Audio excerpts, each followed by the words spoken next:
All right, guys, 2024 is literally right around the corner. It is just a couple days away.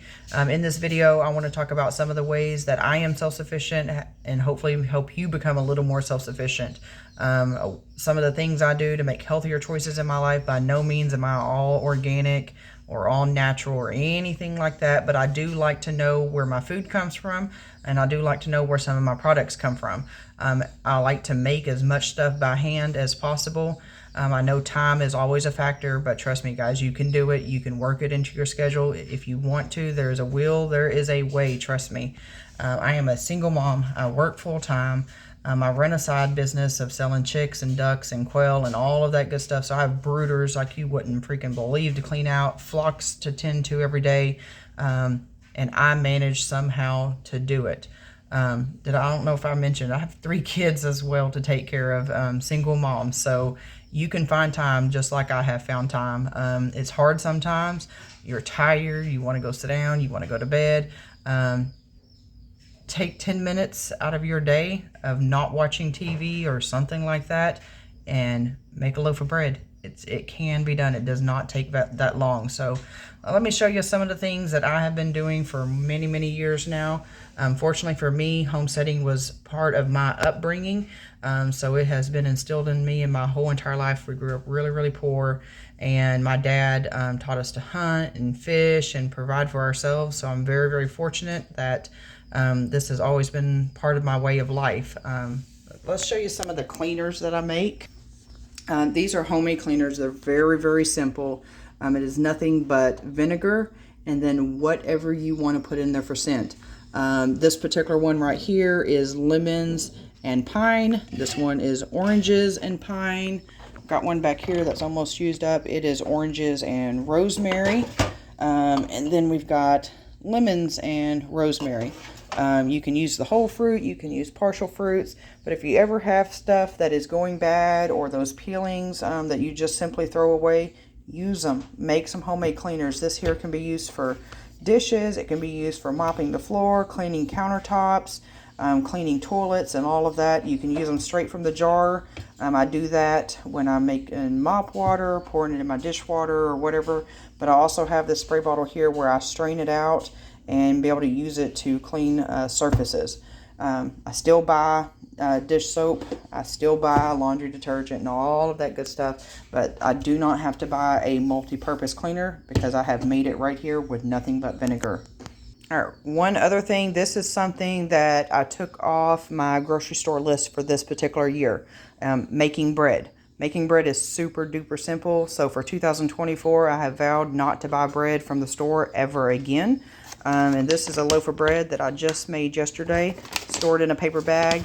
Now this has no preservatives in it, guys. Let me see if I can pull this out of here and show you a little bit better of what it actually looks like.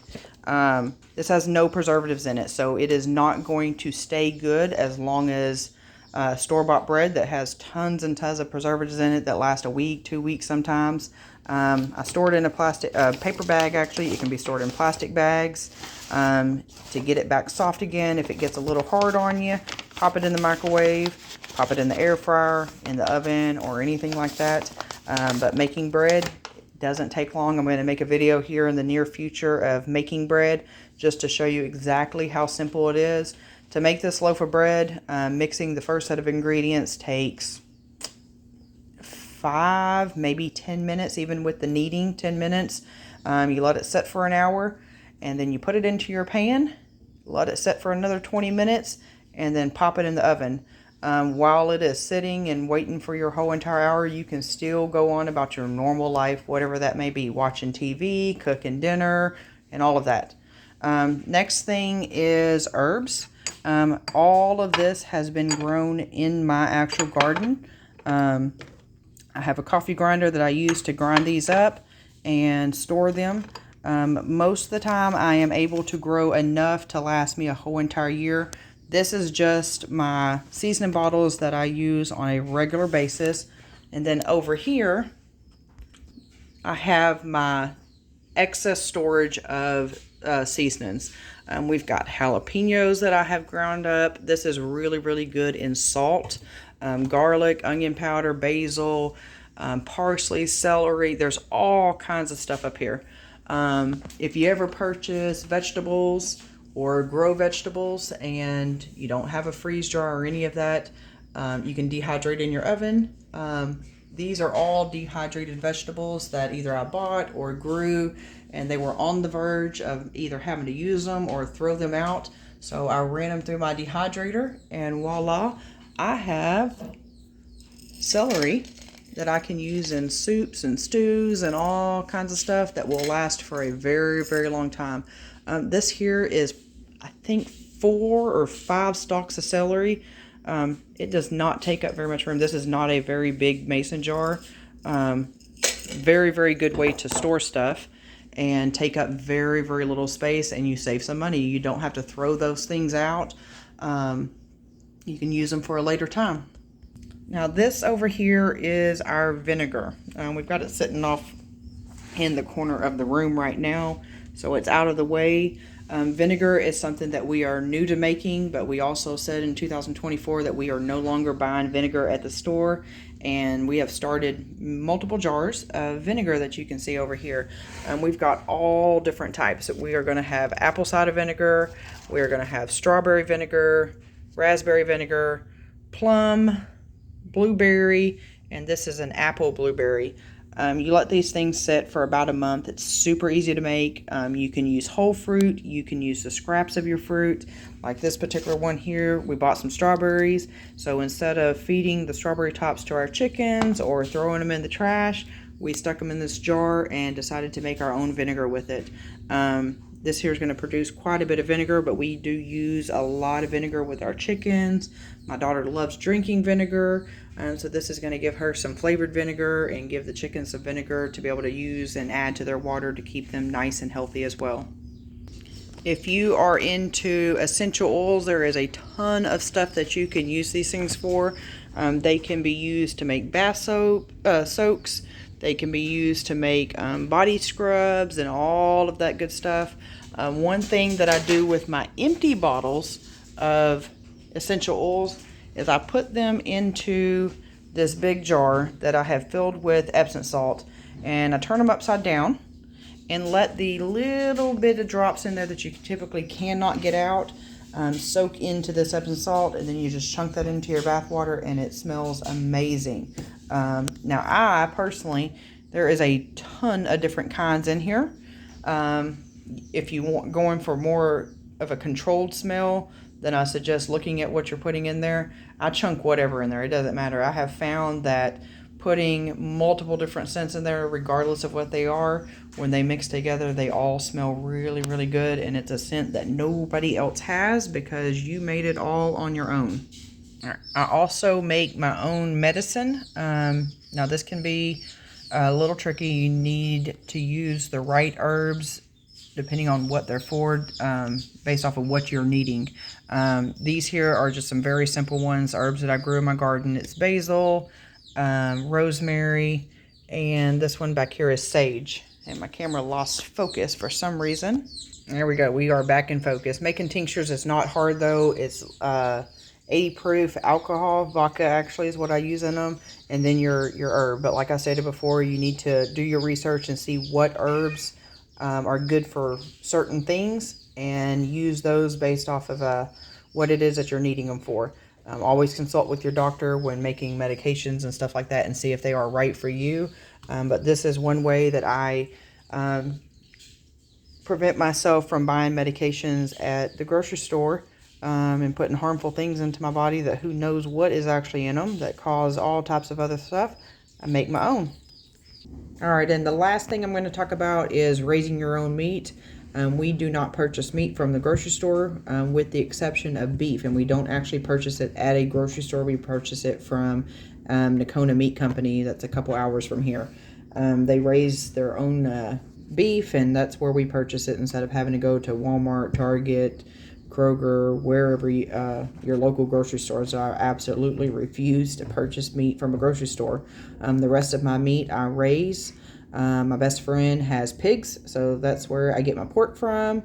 I raise quail here, duck, turkeys, meat chickens, and rabbits, and all of those are a source of food for our household. And the other benefit for some of those animals is they also produce eggs. Chickens, ducks, turkeys, quail, all of those provide not only meat, but they also provide eggs for our household. Some of you may not be able to raise all of those, and I get it, but you can raise some. Quail are a very, very easy bird to raise. They're very quick to hatch, very fast to grow out. So that is one thing if you want to start with something that's smaller, doesn't take up a lot of space, and a very quick turnaround. I highly suggest quail. It's very delicious. Coturnix quail is not too gamey. I don't mind gamey personally. I grew up, we hunt, so every year we have deer in our freezer, we have fish from fishing and all of that.